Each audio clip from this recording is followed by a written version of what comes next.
حضرت کعب بن مالک رضی اللہ تعالیٰ عنہ فرماتے ہیں، بخاری میں موجود ہے، فرماتے ہیں کہ جنگ میں پیچھے رہ گیا تھا،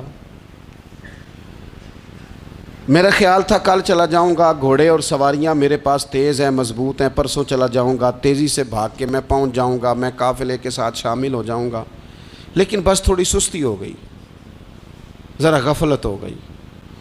آپ فرماتے ہیں جب سب لوگ چلے گئے حضور علیہ السلام کے ساتھ جہاد میں اور میں پیچھے رہ گیا، تو پھر جب چند دن گزر گئے اور محبوب کے واپس آنے کا ٹائم ہو گیا، تو اب میں غور کرتا سمجھتا تو مجھے مدینے میں یہاں بزدل لوگ نظر آتے، اور کون نظر آتے؟ جو منافق تھے، وہ منافق بزدل دکھائی دیتے، یا مجھے عورتیں اور بچے دکھائی دیتے۔ میں پریشان ہوا، حضور واپس آ گئے، جنہوں نے بہانے کیے تھے نا منافقین نے، یہ مجبوری تھی اس لیے نہیں جہاد پہ گئے، یہ جنہوں نے بہانے کیے تھے انہیں مل گئی معافی، اور میں نے سچ بولا، میں نے کہا یا رسول اللہ میں غافل ہو گیا تھا۔ اب کہتے ہیں میں نے جب کہا نا حضور سستی ہو گئی تھی، ذرا غفلت ہو گئی، تو بندہ محبوب سے ہی غافل ہو جائے، بندہ وہیں سے غافل ہو جائے، جو دم غافل سو دم کافر، سانو مرشد اے ہو پڑھایا۔ جب کہا نا حضور وہ غلطی ہو گئی، کوئی مجبوری نہیں تھی، تو فرماتے ہیں باقیوں کو معافی مل گئی، میرے ساتھ حضور ناراض ہو گئے، ایک دن نہیں، 2 دن نہیں، 50 دن حضور ناراض رہے، مدینے کی گلیوں نے مجھے پہچاننا چھوڑ دیا، در و دیوار سے مجھے یوں لگتا تھا کہ میں پردیسی ہوں۔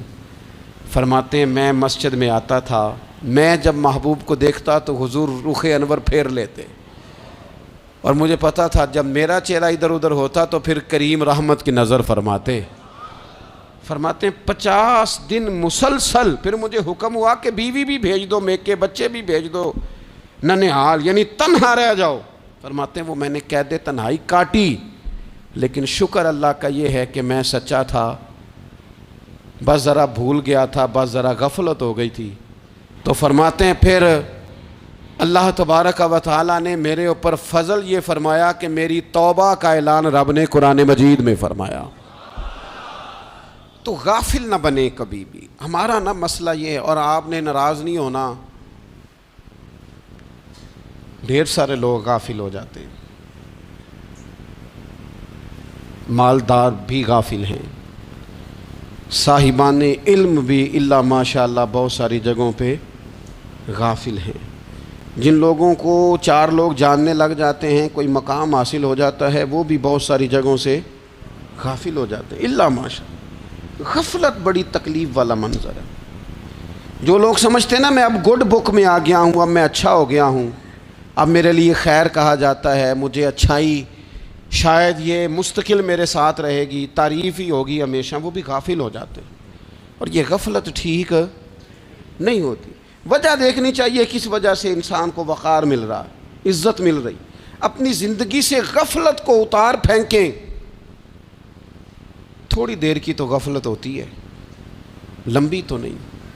2 منٹ کے لیے صرف اس نے ڈرائیونگ کرتے ہوئے چہرہ موبائل کی طرف کیا تھا، 2 ہی تو منٹ لگے تھے۔ لمحوں نے خطا کی تھی، صدیوں نے سزا پائی۔ لمحوں نے خطا کی تھی، صدیوں نے سزا پائی۔ ایک لمحے کے لیے غافل ہوئے تھے، اور صدیاں، نسلیں روتی رہ گئیں پیچھے، بچے تڑپتے رہ گئے، اہل خانہ پریشان رہ گئے، ماں باپ ساری زندگی روتے رہے، لیکن یہ 2 منٹ کے لیے۔ یہ غفلت جو ہے یہ بڑی تکلیف والا معاملہ۔ اپنی زندگی سے غفلت کو اتارنا ہے، غافل نہیں بننا، ہر وقت توجہ، اور ساری باتوں پہ توجہ۔ بعض اوقات لوگ ایک طرف توجہ کر کے ایک طرف سے غافل ہو جاتے ہیں، نہ، توجہ ہمہ پہلو رکھنی ہے۔